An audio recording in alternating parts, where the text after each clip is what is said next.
Hello and welcome to the SLC Sunday Experience. I'm Paula Mandela and this is Soul Light Connection, and we want you to know you're in the right place at the right time. Right, Ann?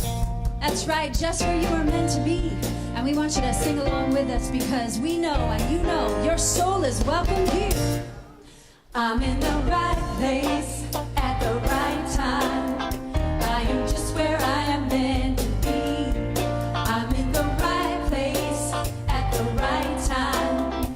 I am just where I am meant to be. In the right place, I'm in the right place at the right time. I am just where I am meant to be. I'm in the right place at the right time. I am just where I am meant to be. Oh my soul is welcome here. Oh my soul is welcome here. I am getting the message loud and clear. My soul is welcome here. My soul is welcome. Yeah, your soul is welcome. Oh, our soul is welcome here. I'm in the right place at the right time. Right time. I am just where I am meant to be. I'm in the right place at the right time. I am just where I am meant to be. Oh my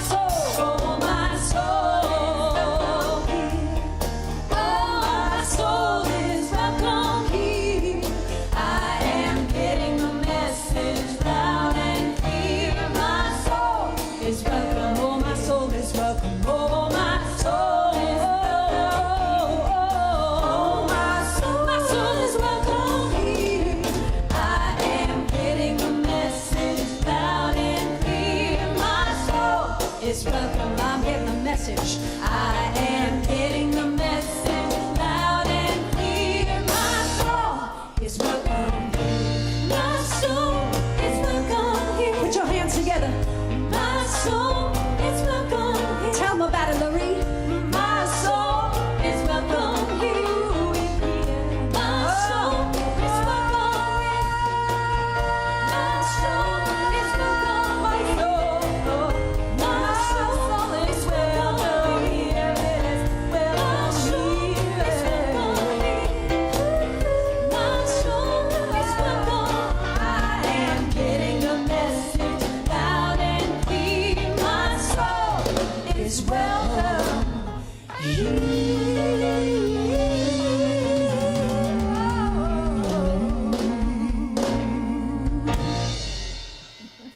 Well, good morning, and you are welcome. It's good to see you all. I say it's good to see your eyes. You may not be able to see the rest, but I know your soul is here, so that's the most important thing. So blessings, and good morning, Reverend Deborah. Good to see you today. Good morning, Reverend James. It's nice to have you back from your travels. Yes. Yeah, thank you for coming back. Okay, I'm here. I'm here today. Okay. So we greet you this morning in the name of all that is good, all that is holy, and all that is sacred, and in the warm and loving energy of this community Spiritual Life Center. Spiritual Life Center honors all people worshiping in temples, mosques, churches, stone circles, and of course the beautiful temples of nature, because there is no space that God does not grace. And if you're with us for the very first time, whether you're joining us online or here on site, we especially want to welcome you because we know that you are not here by accident. Every single one of us is here by Divine appointment. And we're so glad to see some people in person today, I have to say. And we also appreciate it, and we're very glad when you silence your electronic devices. Of course, please wear your mask properly, and please refrain from flash photography during the service. Thank you. Well, let's take this moment and settle in and realize our connection with the all-knowing, ever-loving presence that we call God, but it's known by so many different names. It is love itself. And we are surrounded by a sea of divine and perfect love always and in all ways. We come under its government and guidance. We allow it to have its way with us, to guide us, to direct us in the thoughts that we have, the words that we speak, the actions that we take, so that we are always aligned with this perfect presence. And when we get offline, we know that we have the opportunity to make a choice to get back in tune with his presence. And when we do, when we're in tune with that presence, healings happen.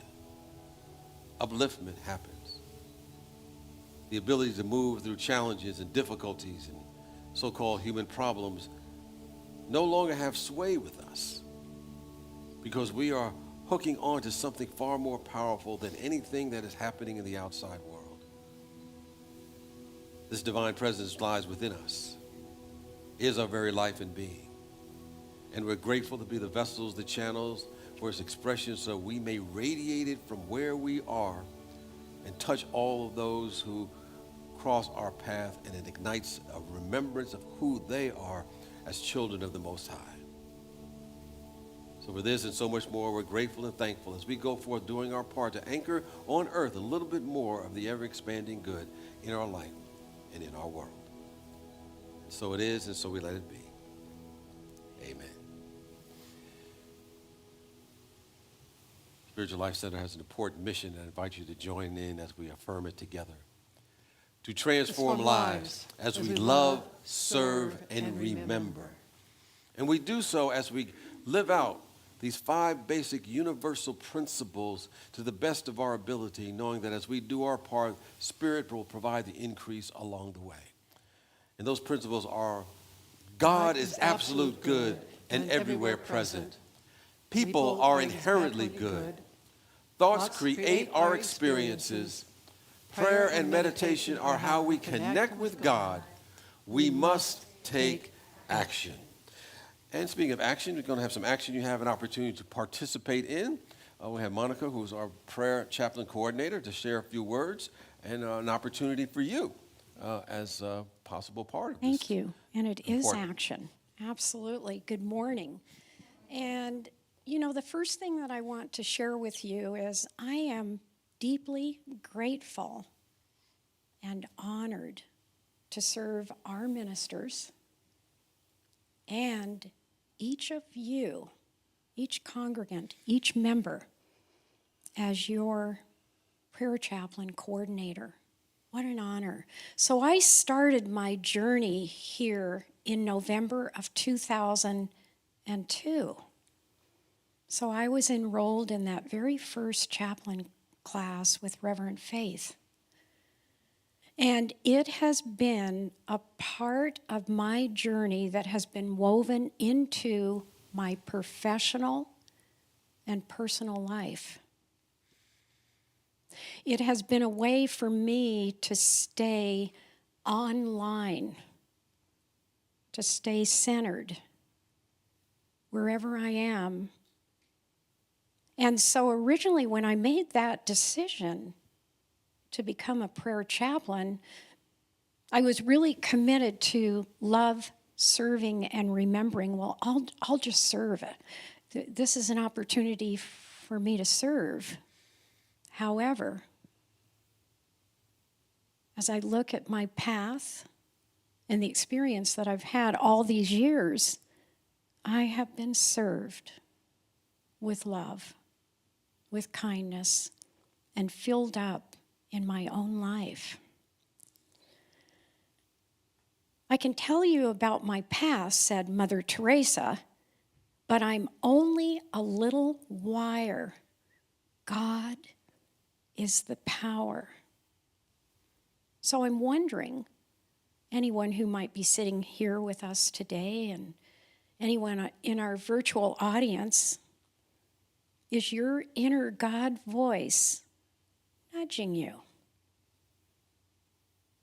Is your inner voice triggering that curiosity within you to explore your personal journey as a sacred prayer chaplain? Would you like to deepen and enhance your spiritual growth, prayer life?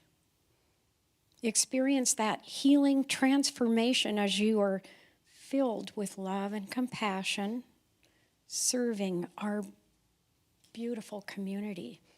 So today I'd like to invite you to join me on Zoom at 1 or next Sunday. to receive some information that might satisfy your curiosity around becoming a prayer chaplain.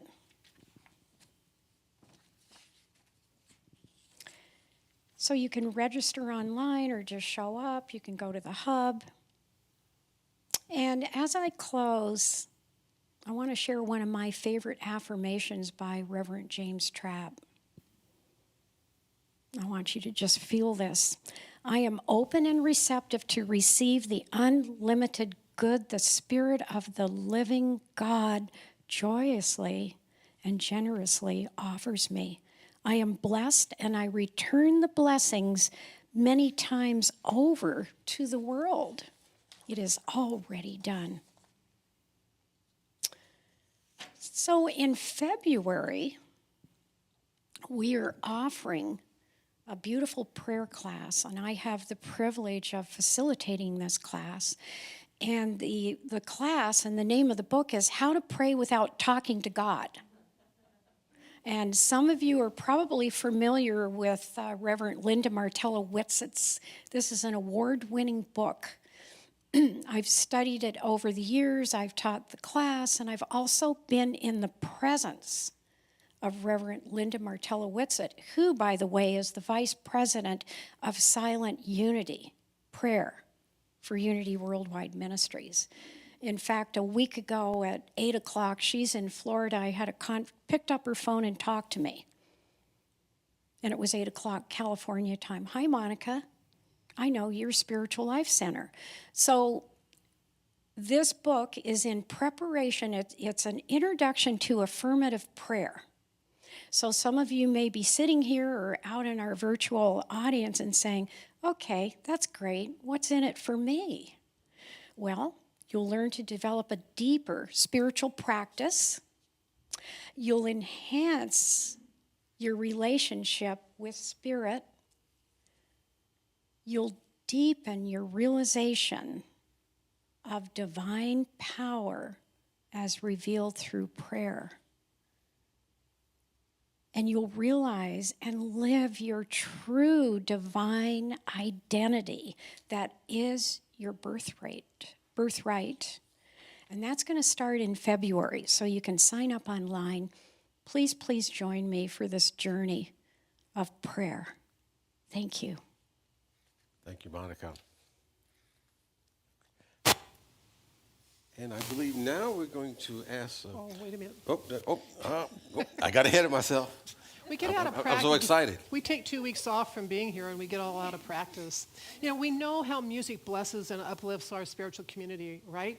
So this is why SLC is proud to partner with Musical Partners in Healthcare. It's an organization that brings music and into medical and hospice settings. And some of you are probably familiar with this. Ann Roach and Sally Sion are certified music practitioners, while Laurie Schifflet is in the process of becoming certified. And we're proud to present Notes and Jokes. It's an on-site and online benefit concert on Friday, February 18th from 7 to 9 p.m. And this is intended to raise awareness and needed funds for this music ministry. The Fun Music Review will feature Anne, Sally, Laurie, and some of the other MPIH musicians. So go to our website for details. It's going to be an amazing experience, and it's a great, great thing to support. So we'd all love to see you here. Thank you. I'm looking forward to the jokes because I'm always looking for a new joke. So I'll be there. And I'm also going to ask now Deborah Moskovitz who's on our Board of Trustees. She's going to give a board update.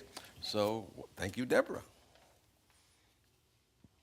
So I'm so happy that we're all here and well after this long closure. Thank you, God.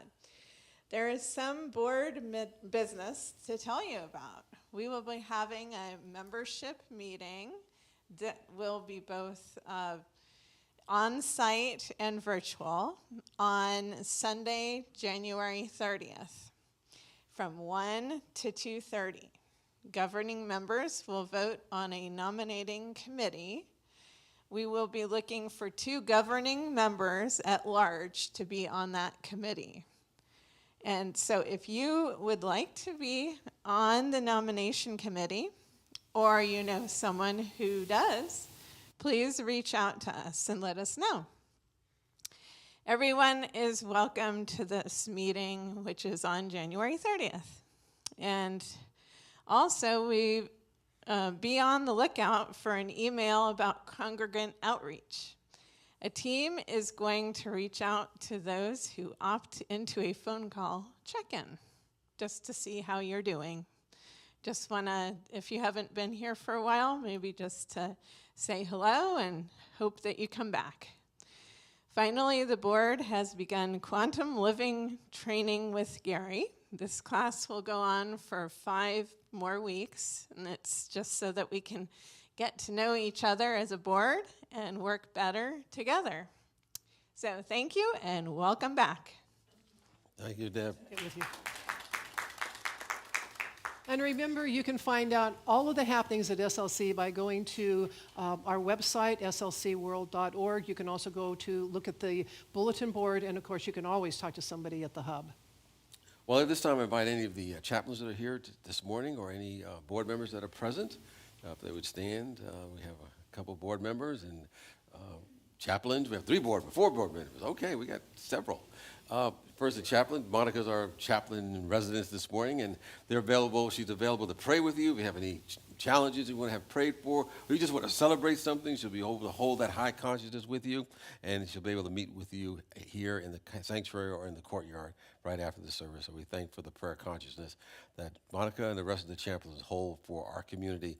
And our board members that are here, they bring their time, talent, energy, and consciousness to help us move further as a community. And if you have any questions you have to ask of them, they're available to answer questions as well. So we thank them for their service to Spiritual Life Center. And we love to greet our newcomers. So in a moment, we would ask you to raise your hand. But there are many ways to become connected at SLC. And if you fill out our welcome card that we will give you, or you can find online, you can find out more about small groups and events and classes. Now, you can, as I said, you can fill that card out online. If you're here on site, we will give you the card. You can fill it out, take it to the welcome table, and they have a warm welcome and a special gift. So any first-timers here today? Anybody here for the first time? I think we're all familiar with one another. Okay, well, that's all good. And so I just invite you to connect with a person in a way that feels comfortable for you, just to greet them and say, glad that you are here. You are marvelous.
Let's choose heaven again.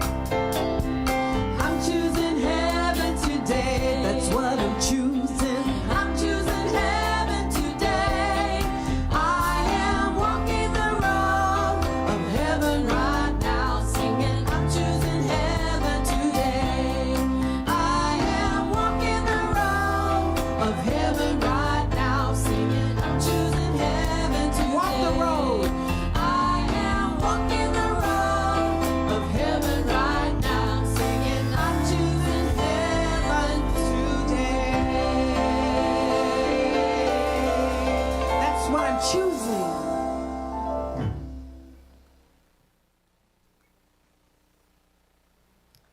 That's a good choice, Bejon.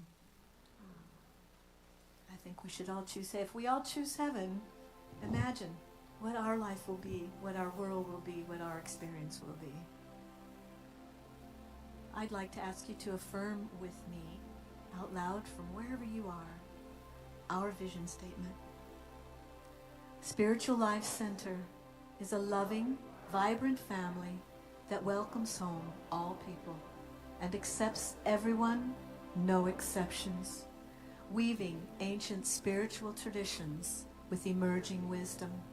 We cultivate a spiritual deepening with the divine, each other, and our planet.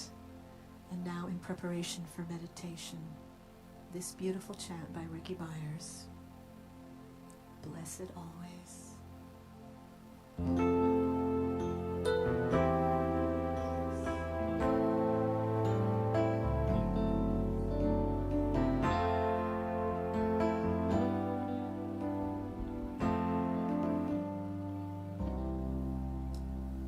Blessed always, blessed always, for the arms of God surround us. Let our joy be so triumphant that we rest in God and say amen. Blessed always, blessed always, blessed always, for the arms of God surround us. Let our joy be so triumphant that we rest in God and say, blessed always, blessed always, blessed always, for the arms of God surround us. Let our joy be so triumphant that we rest in God and say amen. Let our joy be so triumphant that we rest in God and say amen.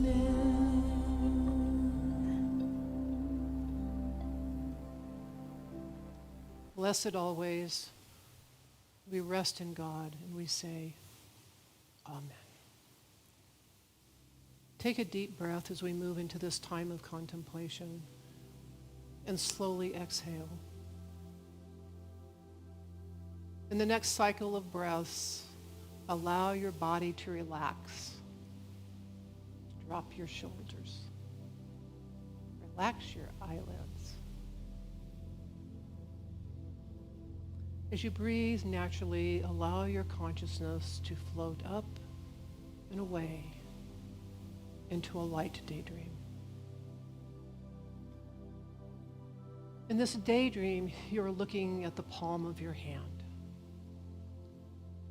You see your fingers, maybe the tips of fingernails, maybe some little scars or other marks.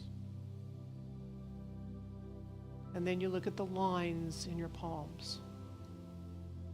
And then the longer you look at your hand, the more detail you begin to see. Like a zoom lens in a movie scene, you come closer and closer until the cells in your hand are magnified. And you find yourself surrounded by millions of cells, the millions of cells that make up that one part of your hand. The cells are full of life and light. You can feel their energy. You can hear them humming as they live their lives. You choose a cell and zoom right through the molecules into the atoms that make up the cell. They are active, vibrant, intelligent, conscious. The energy at this level is beyond description. It is so pure and so vibrant that it feels as if you have fallen directly into the divine. As you float and drift in this incredible energy, something interesting happens. The scene changes. It is like you have turned around and are looking at the whole of creation from the inside out. Everywhere around you, atoms and subatomic particles vibrate, shine, hum. They are life itself. They are consciousness. Turn again and begin to zoom out. And you start to see the patterns made by these atoms, the patterns of the world in which you live. And your vision clears, and now you see people, animals, plants, buildings. You see the very air, all as magnificent groupings of conscious atoms, all twinkling in the same light and love.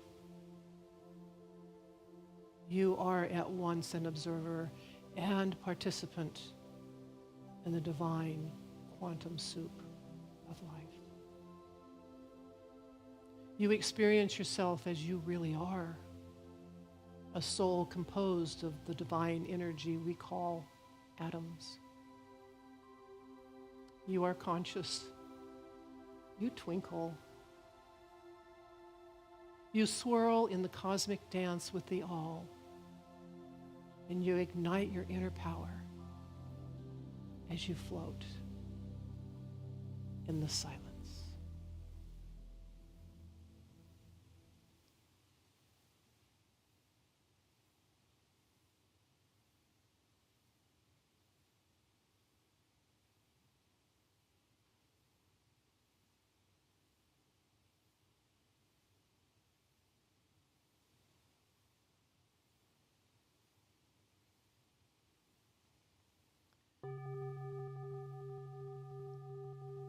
Your inner power is awakened, and you say Amen as it begins to express through you. You have the knowing that you are part of a much greater whole that relies on your power to do its part. And you agree by saying Amen. With gratitude for this quantum experience, take a breath, and then another, and zoom out. The physical world begins to coalesce to put its skin back on. And as it resolves into your physical environment and you begin to return to awareness, receive this blessing. Oh, my beloved, there is no space that God does not grace. Every particle that creates your universe is imbued with the original divine idea, and your soul is an integral part of that divine idea. There is so much more within you than you realize. When you stand in your divine power and say, Amen, you are infilled with divine love.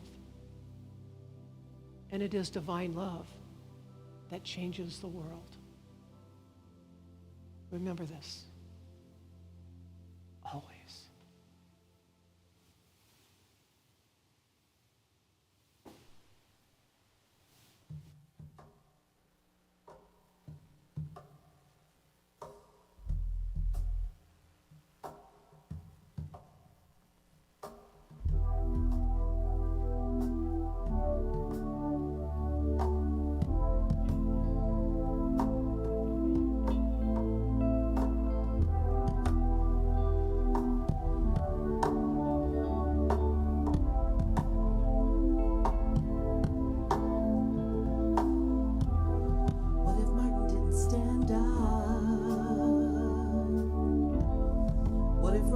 Sit down.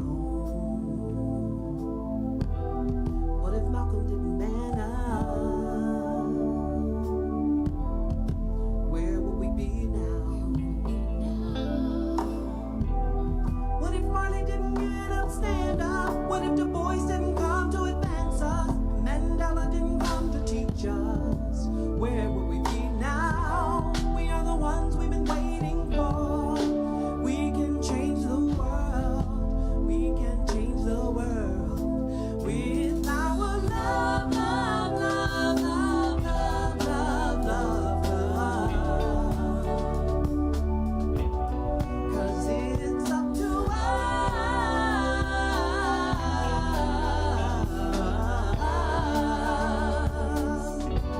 We are the ones we've been waiting for. We can change the world. Our love can change the world. We can change the world with our love, love, love, love, love, love, love, love. Our love can change the world. What if Maya didn't speak out? What if Langston Hughes didn't write it down? What if Josephine Baker didn't dance it out? No. Tell me, where would we be now? Where would we be now? What if Soul Jordan never told the truth? Or Ida B's Wells never printed the news? Harriet never went underground. Where would we be now? We are the ones we've been waiting for. We can change the world. We can change the world with our love, love, love, love, love, love, love, love. 'Cause it's up to us.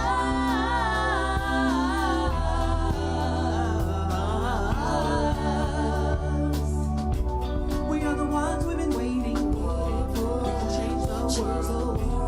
Our love can change the world. We can change the world with our love, love, love, love, love, love, love, love.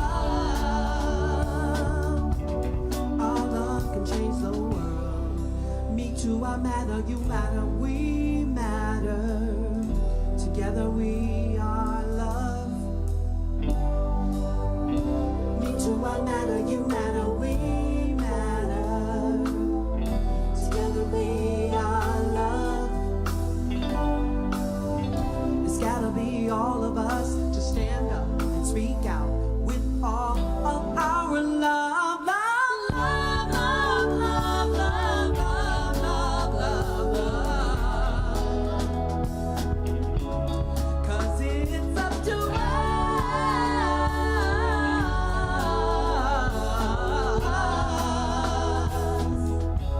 We are the ones we've been waiting for. We can change the world.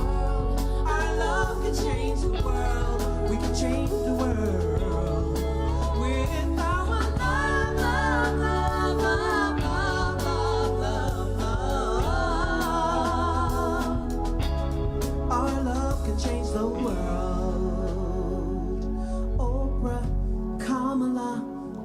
Tarana and Lena, Serena, Viola, Opa, Patrice, and Alicia. You and me are chosen right now. This is our moment.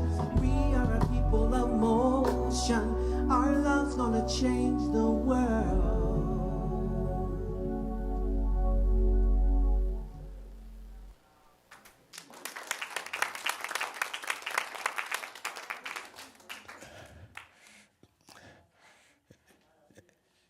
Just like I said in the earlier service, I could send a shout out to Bejan and Larry and the music team. I think I was here when they did that originally, but I can't remember. It's like brand new to me. It was so good. I think it was in 20, just before we. Okay, in 20, okay.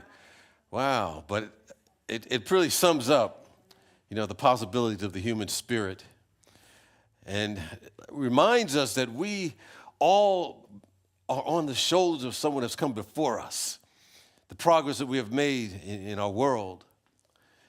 We're honoring Dr. Martin Luther King this weekend, and oftentimes in cities and towns and places across the country, people from diverse backgrounds and perspectives come together for a positive change in their communities and our world.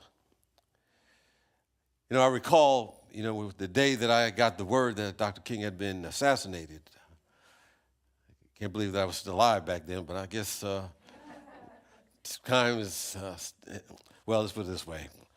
I'm entering to mature age now. Anyway, I was in my sophomore year, I think in high school, and I was waiting for a ride after finishing up some after-school activities, and I was with some friends. And I do remember it was a Thursday evening, and we were looking forward to something happening that weekend.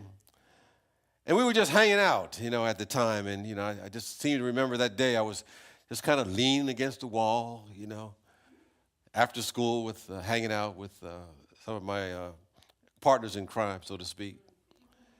And then suddenly out of the blue, one of my classmates showed up. He ran up to us, and he was frantic and distraught. And he said someone had killed Martin Luther King Jr.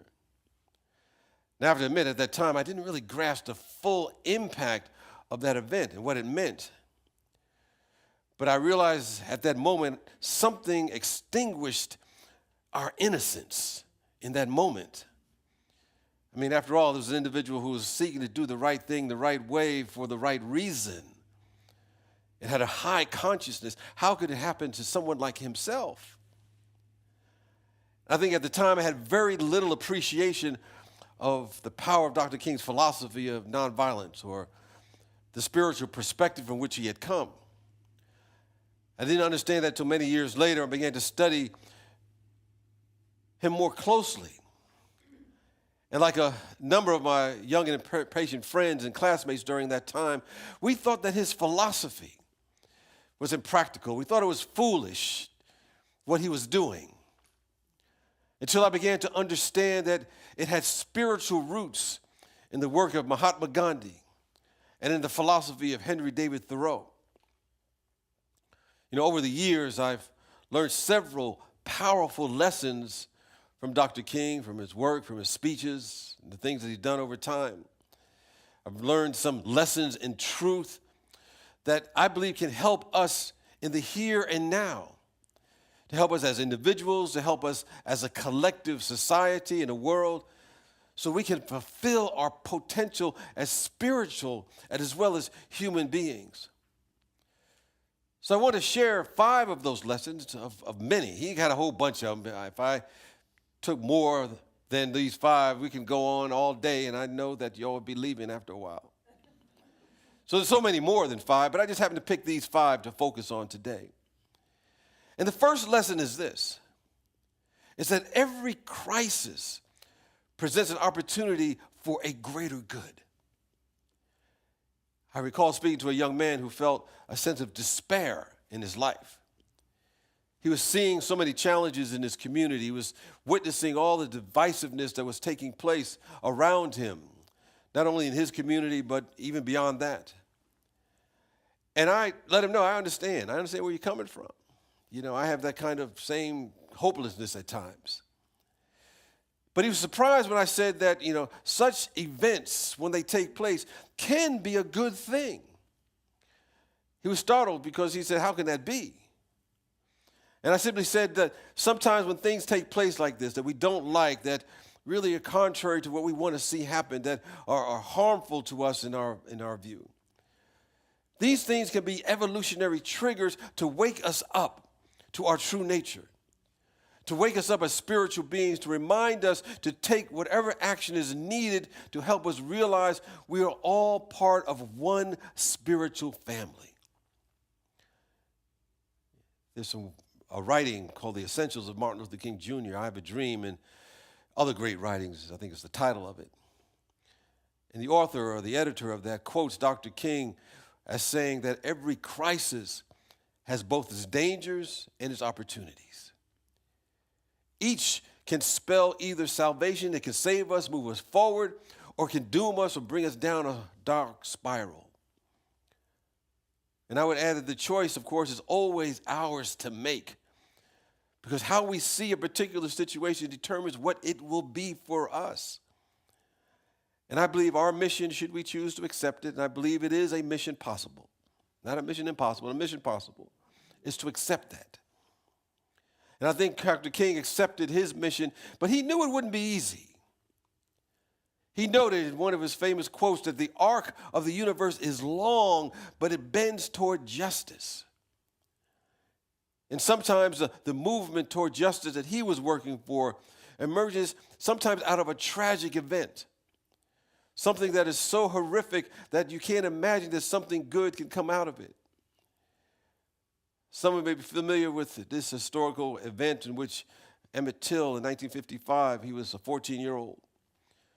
He was from Chicago, and he spent the summers, visiting his relatives in Mississippi. That was kind of, I used to live in the Northeast at the time. I remember when I was growing up, that's where our parents would send us. We didn't send us to Mississippi, send us to South Carolina. And I just seem to remember waking up in the morning, early in the morning. They got up really early with the chickens.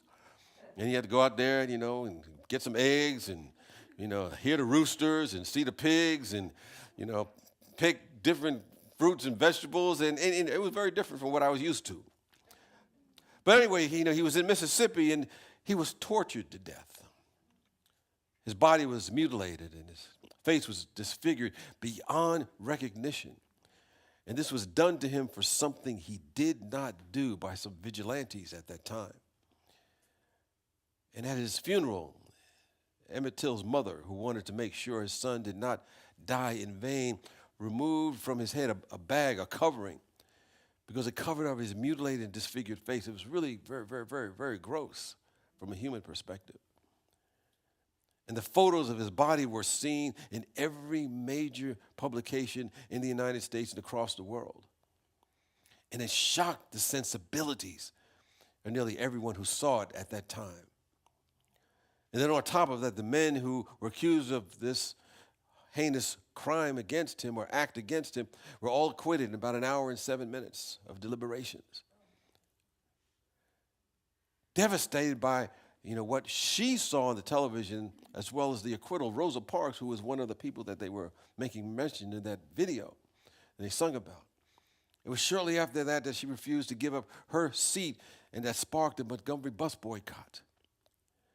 And that was considered the beginning, the start of the civil rights movement in the United States that was led by Dr. King for several years. I say all that because he had turned that horrendous crisis into an opportunity for some greater good. And I believe that no matter what we're going through in life, we can do the same thing if we begin to see that and set that as our intention.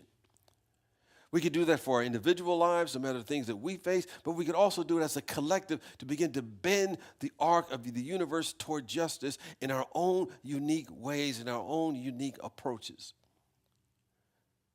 Recognizing that it often starts in that moment of crisis. So the first lesson I believe that we can take from Dr. King is that every crisis presents an opportunity for a greater good if we look for it, if we set that intention for it. Well, the second lesson that I believe that he left us is that we must paint a compelling vision of a better tomorrow. We must paint a vivid picture, so to speak. You know, most of us are familiar with this statement in the book of Proverbs that says, where there is no vision, the people perish. And I mentioned earlier, I think I kind of have a modern day version of that, or an updated version of that says kind of like the same thing, but a different way, in which we say, where there is no vision, the people squabble. Need to have something to work toward.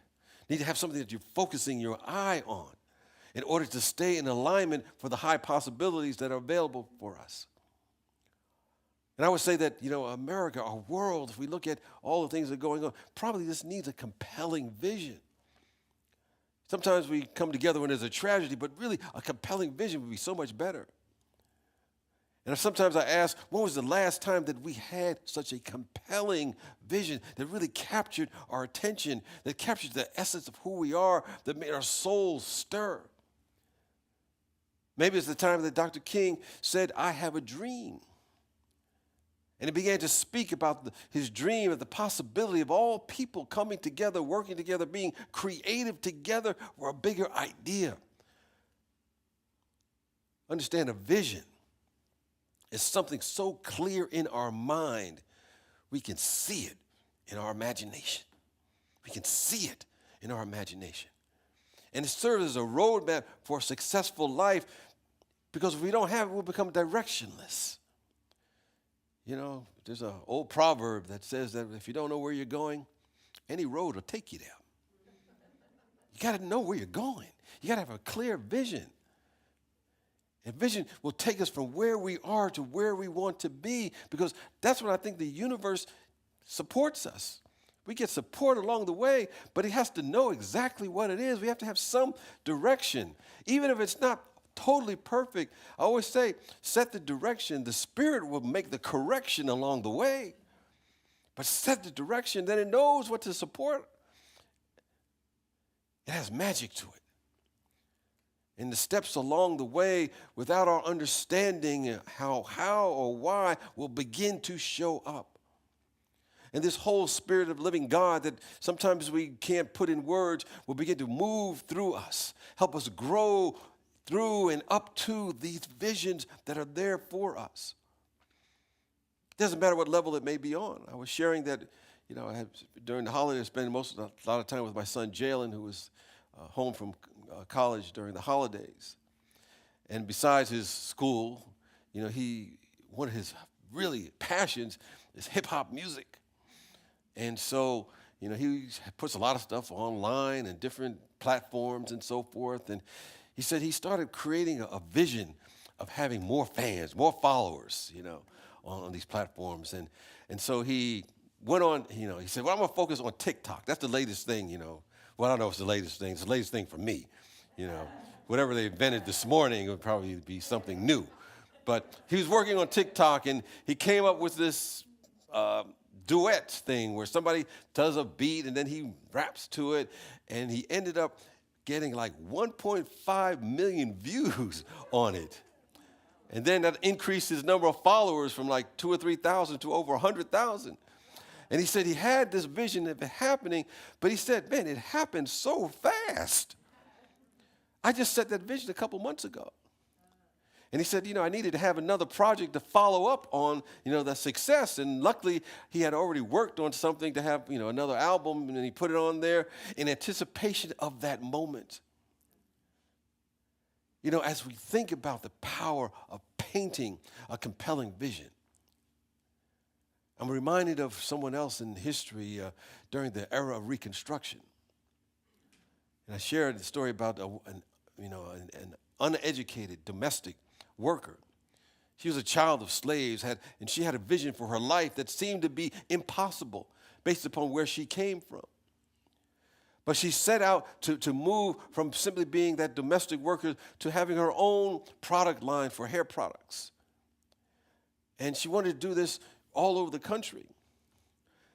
And as I read about her and saw there actually was a movie about her, you know, she started out in 1900 with $1.50.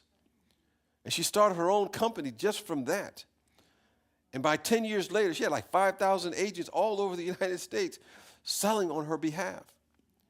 And eventually she had a chain of beauty products and stores throughout the United States, and she moved over to the Caribbean as well as South America.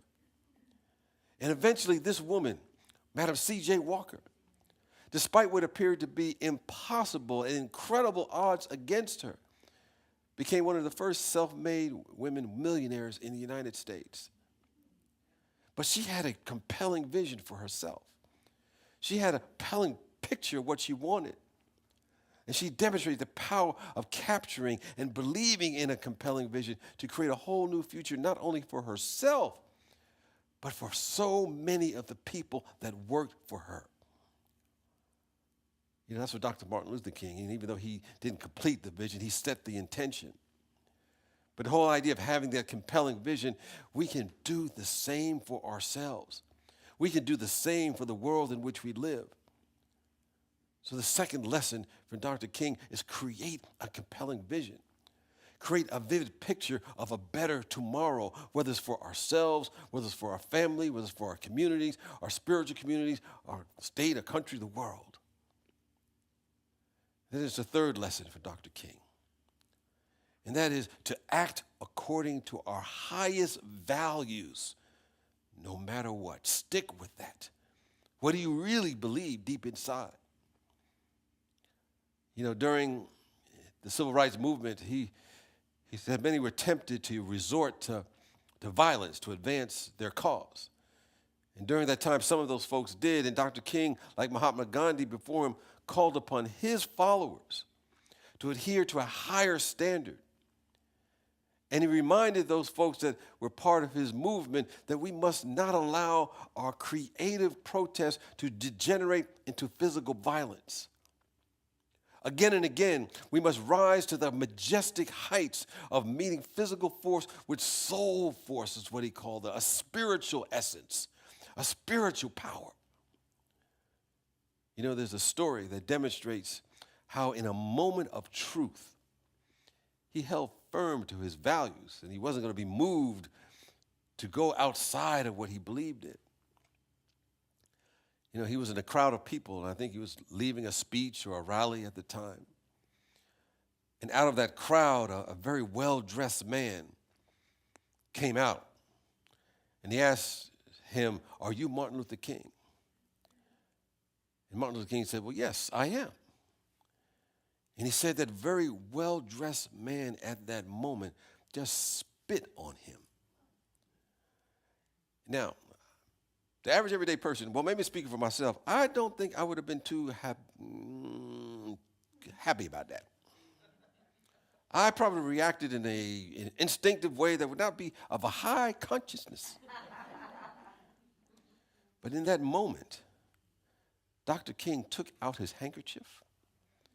He wiped what he said, the hate from his suit, balled it up nicely, and said to the man as he handed him his handkerchief and said, "I believe this belongs to you." In one of Dr. King's speeches, he said, "Let no man, let no person pull you so low as to hate them." I think in that moment, we might say there was, most of us would say, I might have some values, but this instance is an exception.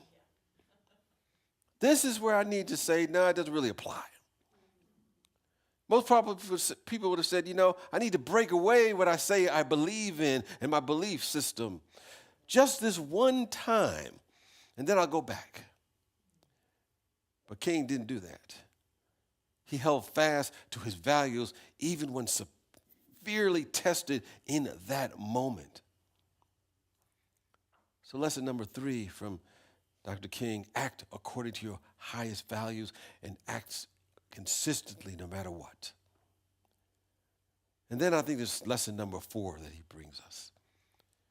Recognize that we are interconnected. There's a very poignant quote from him that says, in a real sense, all life is interrelated. All persons are caught in an inescapable network of mutuality, tied together in a single garment of destiny. And whatever affects one directly affects all indirectly. He goes on to say, I can never be what I ought to be until you are what you ought to be.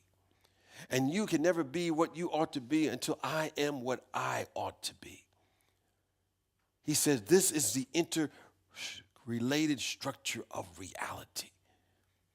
We're all interrelated. You know, there's a Hopi elder, Mona Palaka, I believe her name is, and she's an author, and she noted that it's been the cultural philosophy of her Native American people, that all plants, that all animals, that even the forests and the fish are all our relations. And as a result, it guides their actions in a way that is life-sustaining. And they have a worldview that is open and inclusive of all people and everything around them. You know, the central tenet of all spiritual teachings, the ancient wisdom teachings, is that we are interconnected. We are connected on a soul level. We often forget that interconnection on the human plane that happens. You know, as we witness the challenges of our day, the environmental breakdowns, the pandemic that's led to political and cultural divisiveness and disparities in so many different ways, I think now is the time more than ever to reimagine and to reconstruct a different world. And I think that the good news is that the principles of truth that King believed in and we support and believe as well, they're coming into their own right now. Now is the time to address the challenges that we are facing. It's taken a while for the spiritual teachings to mature and kind of catch up to where we are. Because I like to say in the beginning, it was getting its footing about, our individual healing of the body. Yes, that'll always be needed. Healing the relationships, personal well-being, trying to make things happen, materially. That's all good. We'll always continue to do that, but now we're about a collective healing. And to transcend and live out the common interconnection that's before us, we must move from me to we in our transformation. That because what we see out picturing in our world and our society is nothing more than the collection of the group collective consciousness. As within, so without.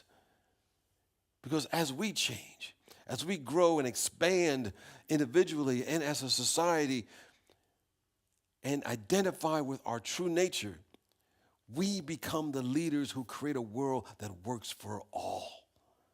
This is our aspiration. Yes, once our needs are met, then what? There's something beyond that. I think by recognizing and operating from our interconnectedness, we can be part of the collective change that our society and world is hungering and thirsting for. This is what we really want. So lesson number 4 from Dr. King is know our interconnectedness and what that means for the greater good. And then finally, there's lesson number 5. Maybe the most important one that really underlined everything that he did. And that lesson is simply love. And I think he said, even love those who we do not like. I think Jesus said in a different way, he said, love your enemies, those who persecute you. And as I often say, that's when those who are following him said, I follow you no more. No more.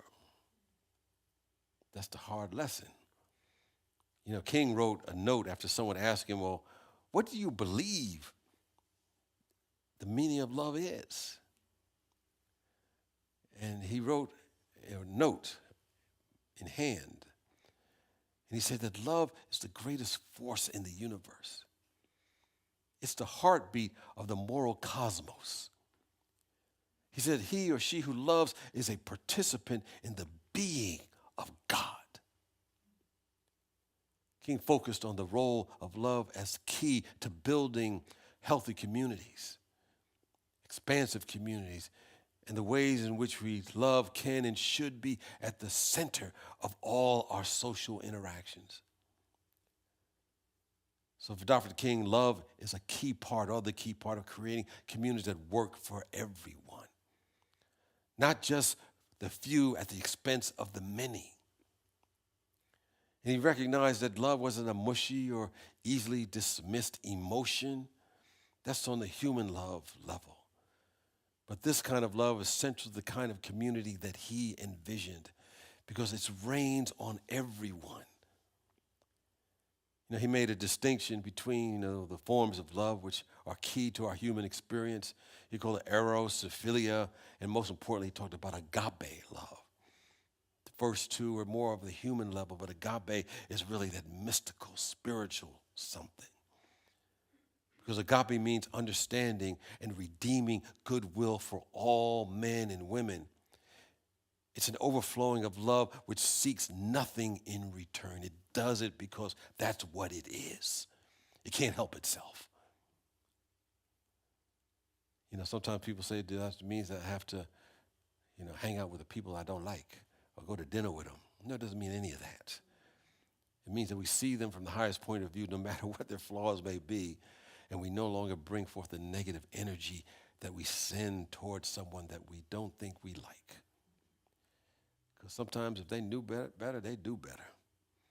They're doing the best they can with what they know. Sometimes people don't know much. So as we see the deepening divisions, sometimes in our country, in our world, King's words and philosophy are perhaps more critical for us today than any point in our contemporary history. As he says, indeed, agape is a willingness to go to any length to restore community, restore a sense of oneness. And he outlined a vision in which we are compelled to work toward making our communities inclusive. At this time, there's a great deal of division and so many appearances. There's a need to bring back King's vision of agape-fueled community building and to begin to speak about where we are, but more importantly, where we want to go. And to approach differences that come up with an open mind that Spirit always has the answer if we set the intention to find it. So the final lesson is the power of love. So to sum up, these are just some of the lessons from many that Dr. King lived and we can learn from him. Know that every crisis can be an opportunity for greater good. No matter how it may look at any given moment, there is some unfolding good waiting to be expressed. The second thing is that we have to paint a vivid picture of a better tomorrow, a vision of a better tomorrow. That's when the universe can come in and say, I so can support you because I know where you're going. We have to determine what's really important, our values that go beyond anything that is changeable that we want to stick with regardless. So we have to act according to our highest values and be with that, express that, embody that. We have to recognize that we are interconnected, that whatever we do to one, we do to all. We are all connected on that soul level. And then finally, the most powerful force in the universe to express that love itself, particularly when it seems inconvenient. Well, Dr. King was indeed one of the great transformational leaders in our contemporary history, one among many. We saw some of them in that initial song. There are lots of them. There are many here now. There's people, you're the one of those in the room. Yet as we continue to honor Dr. Martin Luther King, we say thank you for being a model of possibilities.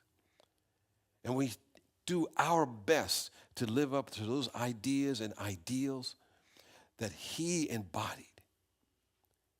Because now is the time. And we are the ones. Peace and blessings to you.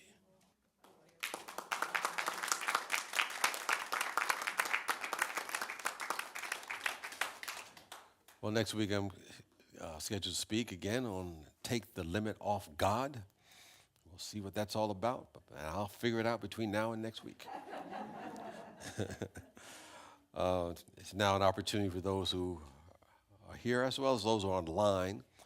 But speaking to those who are online, if you want to support this consciousness and really help us get it out to as many people as possible, you have an opportunity to support us with your love offering, your gift. And you can do so. You can simply go to your phone and text SLC Love to 44321. Text those words, SLC Love, to 44321. And they'll send you through the process that you can give online. Or you can go to our website, slcworld.org, and it'll give you other ways that you can give to us, including if you want to send a check the old-fashioned way. That works too. For those who are present this morning, we just invite you to take your gift, your love offering, and symbolically raise it to the heavens. And if you're already given, online, just know that you're in the flow of something that is unchangeable, that says that you can never outgive the presence of God. And the more that you give, the more that comes back to you in ways you never imagined, and at times you never expect. So with that, let us affirm our offertory blessing together.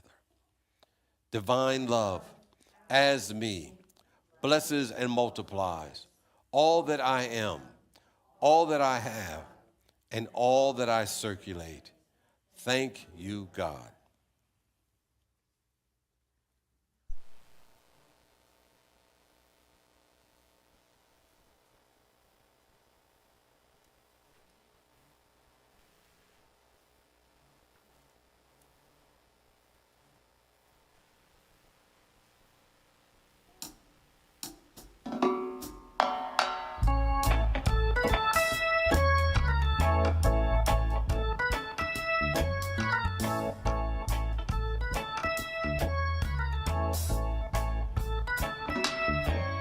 Don't worry about a thing,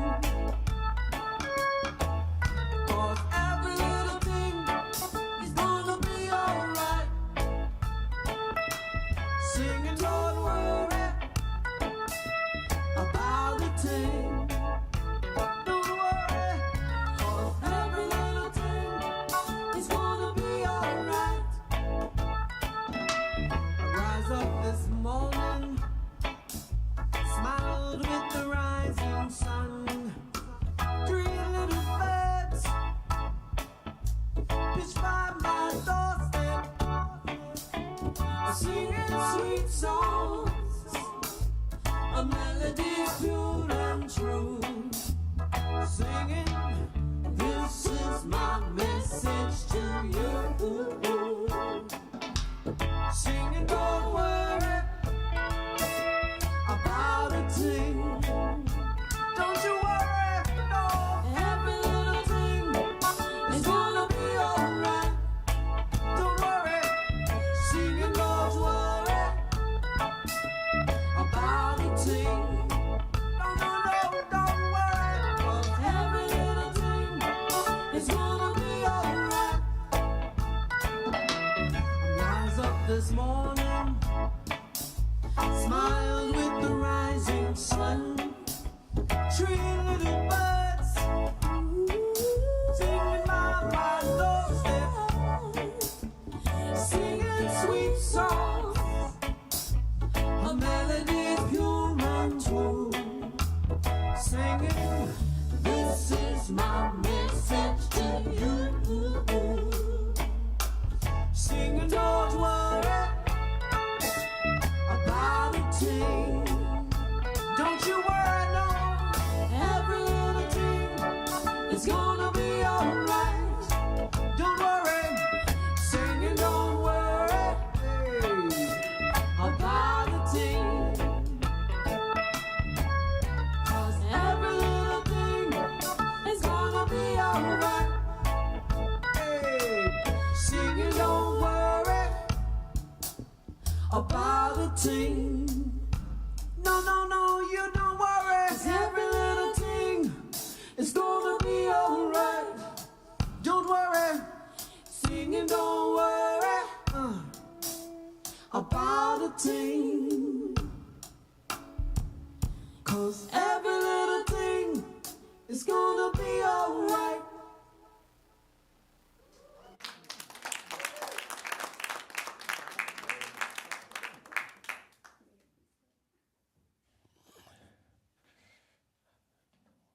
Things get bumpy, I turn a little Bob Marley, play that tune. Every little ting gonna be all right, man.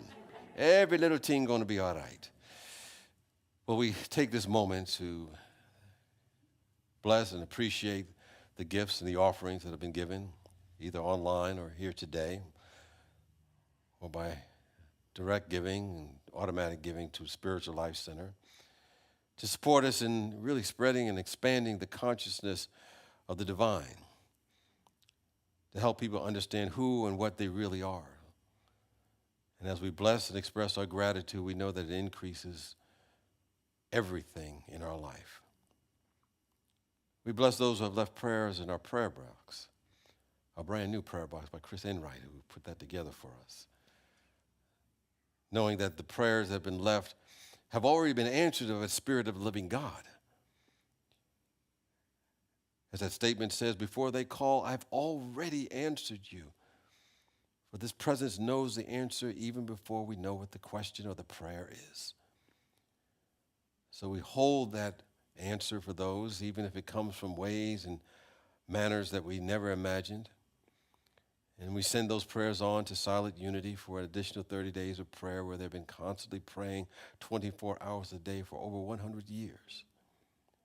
Knowing there's a powerful prayer energy that we can hold that can make a difference for our individual lives and for our world.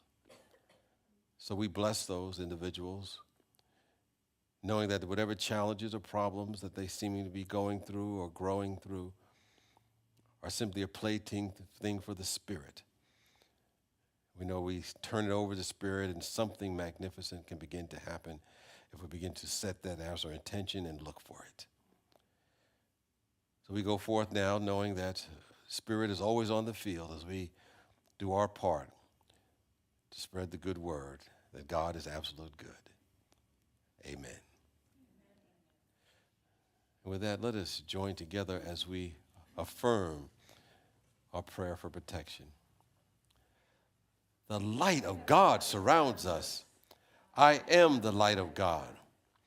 The love of God enfolds us. I am the love of God. The power of God protects us. I am the power of God. The presence of God watches over us. I am the presence of God. Wherever we are, God is. I am. And all is well. Every little thing gonna be all right. And with that, let us join as we await the word.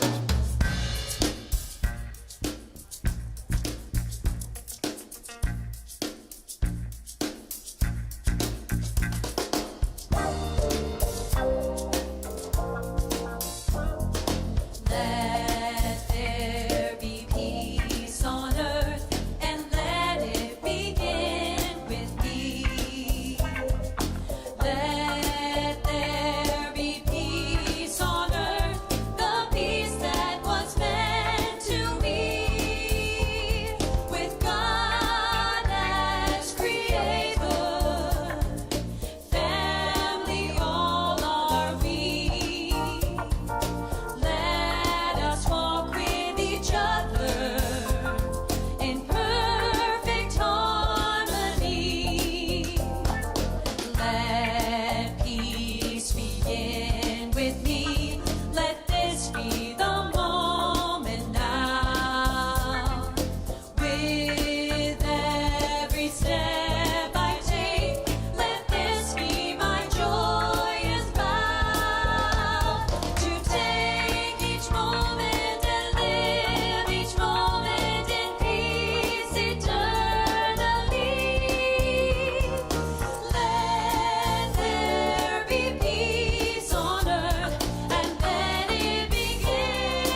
God bless. Have a great day, great week.